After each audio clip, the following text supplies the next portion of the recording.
ഒരുപാട് ബെനിഫിറ്റ്സുകൾ ഇതിനകത്ത് വരുന്നുണ്ട്. ഒരുപാട് ഫീച്ചേഴ്സ് നിങ്ങൾ പറഞ്ഞതിൽ തന്നെ ഇതിൽ ഈ പിന്നെ കൺസ്ട്രക്ഷൻ ചെയ്യുന്ന സമയത്ത് അതിൻ്റെ സമയം കുറഞ്ഞ സമയത്ത് നമുക്കത് അസംബിൾ ചെയ്യാൻ കഴിയുന്നു. അതേപോലെ തന്നെ ഇതിൻ്റെ സുരക്ഷ കുറച്ച് കൂടുതലാണെന്നാണ് എനിക്ക് തോന്നുന്നത്. തീർച്ചയായിട്ടും പ്രത്യേകിച്ച് നാച്ചുറൽ കലാമിറ്റീസ് ഒക്കെ ഉണ്ടാകുന്ന സമയത്ത് വലിയ കോൺക്രീറ്റ് ബിൽഡിങ്ങിനൊന്നും ഒരാളെ കിട്ടുന്നില്ല. അപ്പോൾ നമ്മൾ മുണ്ടക്കൈ ഉണ്ടായ അപകടത്തിന് ഒരുപാട് ആളുകൾ കാണാനില്ല. പ്രധാന കാരണം അവർ ആ കൺസ്ട്രക്ഷൻ വലിയ ബിൽഡിങ്ങിൻ്റെ ഉള്ളിൽ പെട്ട് കഴിഞ്ഞാൽ പിന്നെ ഒരു രക്ഷയില്ല. അതുപോലെ നിങ്ങൾ പറഞ്ഞ ഈ ഒരു കൺസ്ട്രക്ഷനിലാവുമ്പോൾ പിന്നെ സ്വാഭാവികം നിലനിൽക്കുന്ന സമയത്ത് സാധാ ബിൽഡിങ്ങിനേക്കാളും സുരക്ഷ ഉണ്ടാവാം ഒരു പക്ഷേ. ഒപ്പം തന്നെ ഇത്തരത്തിൽ എന്തെങ്കിലും കലാമിറ്റീസ് അപകടങ്ങൾ സംഭവിക്കുന്ന സമയത്ത് ആളുകളെ രക്ഷിക്കാനുള്ള പോസിബിലിറ്റി കൂടുകയും ചെയ്യും. അങ്ങനെ ഒരുപാട് സംഭവങ്ങൾ. പക്ഷെ എന്നാലും ആളുകൾ പലപ്പോഴും ഇതിലേക്ക് വരാതിരിക്കാനുള്ള കാരണം അറിവില്ലായ്മയാണ്. കാരണം നമ്മൾ ഒരുപാട് ബാക്കിലാണ് പോയത്. നമ്മുടെ നിർമ്മാണത്തിൽ പോകുന്നത് വിദേശ രാജ്യം ദുബായ് മാള് പോലെ തന്നെ ഫുൾ സ്റ്റീൽ കൺസ്ട്രക്ഷൻ ആണ് മൊത്തം. അതിന് സ്ട്രെങ്ത് വേറെ ഒന്നും കിട്ടുന്നില്ല. അപ്പൊ സ്റ്റീലാണ് ഉപയോഗിക്കുന്നത്. ഒരു മാർക്കും ഇടിവെട്ട് കൊണ്ട് കഴിഞ്ഞാൽ അത് സ്റ്റീൽ അപകടം പിടിക്കുന്നതായിരിക്കും. നമ്മുടെ വീട്ടിൽ ഉപയോഗിക്കുന്ന ഗ്രില്ലുകള്, ഗേറ്റുകള്, നമ്മുടെ ട്രാൻസ്പോർട്ട് ബസ് സ്റ്റോപ്പ്, നമ്മൾ ചാരി നിൽക്കുന്ന ബസ് സ്റ്റോപ്പുകൾ, അല്ലെങ്കിൽ നമ്മൾ തൊട്ടടുത്ത ടൗണിലുള്ള ട്രാൻസ്ഫോമറുകൾ, നമ്മുടെ ചുറ്റുവശത്തെ എല്ലാം ഇത് തന്നെയാണ് ഉള്ളത്. അവിടെ ഒന്നുമില്ലാത്ത ആശങ്കയാണ് നമുക്ക് ഇതിൽ വരുന്നത്. അപ്പൊ അത് ആളുകൾക്ക് അറിവുറവാണ്. അപ്പൊ ഇതൊന്ന് അറിഞ്ഞു വന്നാൽ ഇനി മറ്റൊരാൾ ചെയ്താൽ ഞാൻ ചെയ്യും. പക്ഷെ മറ്റൊരാൾ ആരെന്നുള്ള കാര്യത്തിലുള്ള റിസ്ക് എടുത്തിൽ നമുക്ക് കുറവായതുകൊണ്ടുള്ള ഇഷ്യൂസ് ആണ് വരുന്നത്. അപ്പൊ നമ്മൾ ചെയ്ത സ്ഥലങ്ങളിലൊക്കെ എന്ന് പറഞ്ഞാൽ നല്ല റിസൾട്ടാണ് നമുക്ക് ഉള്ളത്. പിന്നെ നാളേക്കെന്ന് വെച്ചാൽ നമുക്കൊരു നമ്മളിപ്പോ എപ്പോഴും പറയാം ഒരു ചെറിയ കുടുംബമാണ്. ഈ കെട്ടിട നിർമ്മാണത്തിന് ഗുണമുള്ള വെച്ചാൽ ഒരു ചെറിയ റൂമിൽ നിന്ന് തുടങ്ങി നമുക്ക് ഇങ്ങനെ അറ്റാച്ച്മെന്റ് കൊടുത്തുകൊണ്ട് എത്ര ഡെവലപ്പ് ചെയ്യാൻ പറ്റും. ഒന്ന്. രണ്ട്, നമ്മൾ വളരുന്നതിനനുസരിച്ചിട്ട് നമ്മുടെ വീട് വേണമെങ്കിൽ വളർത്താം. ഇപ്പൊ ഉദാഹരണത്തിന് ഒരു റൂമുള്ള വീടാണെന്ന് ആദ്യം പണിയുന്നത് ഇരിക്കും. ഒരു കല്യാണം കഴിഞ്ഞ് കുട്ടികളായി ഒറ്റയ്ക്ക് കുട്ടികൾ താമസിക്കുന്ന സമയം വരുമ്പോൾ വേണമെങ്കിൽ എന്ത് ചെയ്യാം, അടുത്ത റൂം കാശ് ഉണ്ടാക്കിയാൽ മതി. അതുകൊണ്ട് അറ്റാച്ച് ചെയ്യാം. അടുത്ത 5 വർഷത്തിന് ശേഷം 10 വർഷത്തിന് ശേഷം അടുത്ത കുട്ടിക്കുള്ള ഒറ്റയ്ക്ക് താമസിക്കുന്ന സാഹചര്യം വരുമ്പോൾ വേണമെങ്കിൽ അടുത്ത റൂമിനെ അറ്റാച്ച് ചെയ്യാം. ഓരോ 5 വർഷ കാലഘട്ടമോ 10 വർഷ കാലഘട്ടമോ നമുക്ക് നിൽക്കേണ്ട ആവശ്യമുള്ള സാധനത്തിനെ ഇന്ന് തന്നെ നമ്മൾ പണിയുകയും ആവശ്യമില്ല സ്ഥലം ക്രിയേറ്റ് ചെയ്തുകൊണ്ട് അതിനെ മെയിൻറ്റെയിൻ ചെയ്തുകൊണ്ട് അഡീഷണൽ എക്സ്പെൻസ് കൂടി നമ്മൾ ചെലവാക്കുകയും ചെയ്യുകയാണ്. അതൊന്നും നഷ്ടമാണ്.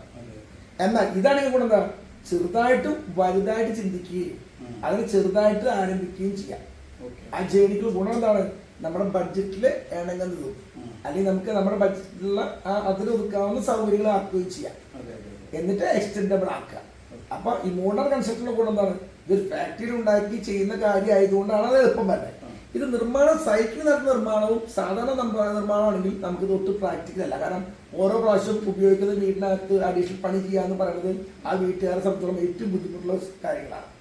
അപ്പൊ അവർക്ക് എന്ത് വേണം, ഇത് കൊണ്ടുവരുന്ന കേസിലും സൗണ്ടോ ചൂടോ അല്ല സൗണ്ടോ പൊടിയോ മെറ്റീരിയൽ വേസ്റ്റേജോ ഒന്നും ഇതിനകത്ത് വരുന്നില്ല. സാധാരണ വീട് പണിയുമ്പോൾ ഇങ്ങനെ പറയാം ഓരോ റൂം ഓരോ പോലെ എടുക്കാൻ എല്ലാവരും കൺസ്ട്രക്ഷനുമായി നടക്കാതെ ഒരാൾക്ക് പ്രാന്തോ.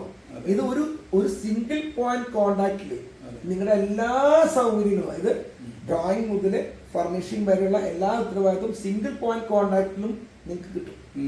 ഒന്ന്, നമുക്കൊരു ആർക്കിടെക്റ്റിനെയോ ഒരു എഞ്ചിനീയറെയോ ഒരു കോൺട്രാക്ടറെയോ ഒരു ലേബറോ ഒരു മെറ്റീരിയൽസ് മേടിക്കാനോ ഒരു കാര്യത്തിലും എക്സ്ട്രാ ₹1 പോലും എക്സ്ട്രാ ചെലവ് ചെയ്യേണ്ടത് ആവശ്യമില്ല.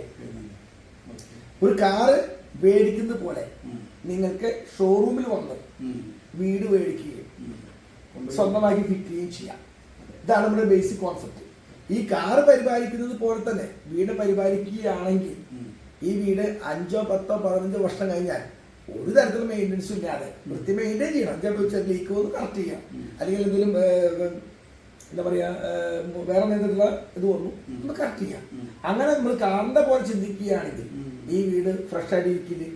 എല്ലാ ദിവസവും മഴയും വെയിലും റോഡ് കൂടെ ഓടുന്ന ചെടി കൂടെ നമ്മുടെ കാലാവസ്ഥയ്ക്ക് അനുയോജ്യമായ ലെവലിൽ ഇരുമ്പോണ്ട് ഉണ്ടാക്കിയിരിക്കുന്ന വാഹനങ്ങളും മൂവബിളായ വാഹനങ്ങളും ഇതിലുണ്ടാക്കിയിട്ടുണ്ട്, ഫാബ്രിക്കേറ്റ് ചെയ്തിട്ടാണ്. ഇത് ഏതോ ബോംബെയിലോ ഡൽഹിയിലോ ചെന്നൈയിലോ ഉണ്ടാക്കിയിരിക്കുന്ന പ്രൊഡക്റ്റാണ് നമ്മുടെ റോഡുകൾ ഓടുന്നത്. ഇതെന്തുകൊണ്ട് വീടുകൾക്ക് ഇതല്ല ചെയ്തുകൂടാ. അപ്പൊ ആ ഒരു കോൺസെപ്റ്റിലാണ് നമ്മൾ ഇതിനകത്ത് ഈ ഒരു ഇൻഡസ്ട്രി സബ്ജക്റ്റിലേക്ക് വന്നത്. പിന്നെ നമ്മുടെ ജേണിയിൽ നമുക്ക് എന്നും ഒരേ കാര്യങ്ങൾ ചെയ്യാന്നുള്ളവര് നമ്മുടെ ഇൻഡസ്ട്രിയിലെ എത്രമാത്രം നെക്സ്റ്റ് ലെവലിലേക്ക് പോകാൻ പറ്റും എന്നുള്ള ഒരു ഇഷ്ടങ്ങളോടുകൂടിയാണ് നമ്മളിത് ചെയ്തത്. ഇതൊക്കെ റിസ്ക് ആണ്. റിസ്ക് എന്ന് വെച്ചാൽ നമ്മൾ ഒറ്റയ്ക്ക് റിസ്ക് എടുത്താൽ മതി. പക്ഷേ പ്രാബല്യത്തിലായ കഴിഞ്ഞാൽ എല്ലാവരും ഈ റൂട്ടിലേക്ക് എത്തും, വളരെ പെട്ടെന്ന് എത്തും. ഇത് വളരെ പെട്ടെന്ന് വളർന്നു വരുന്ന ഒരു ഇൻഡസ്ട്രിയാണ് എനിക്ക് മനസ്സിലാക്കാൻ പറ്റുന്നത്. പിന്നെ ഞാൻ എൻ്റെ പാഷനായിട്ട് ചെയ്യുന്നതാണ്, അതിൻ്റെതായ സുഖം ഞാൻ അനുഭവിക്കുന്നുണ്ട്. ഇനി അത് ഒരു എന്താ പറയാ ഒരു കോമൺ ആയിട്ട് വരുമ്പോഴാണ് ഇത് സമൂഹത്തിൽ അത് ഗുണകരമായിട്ട് വരുള്ളൂ.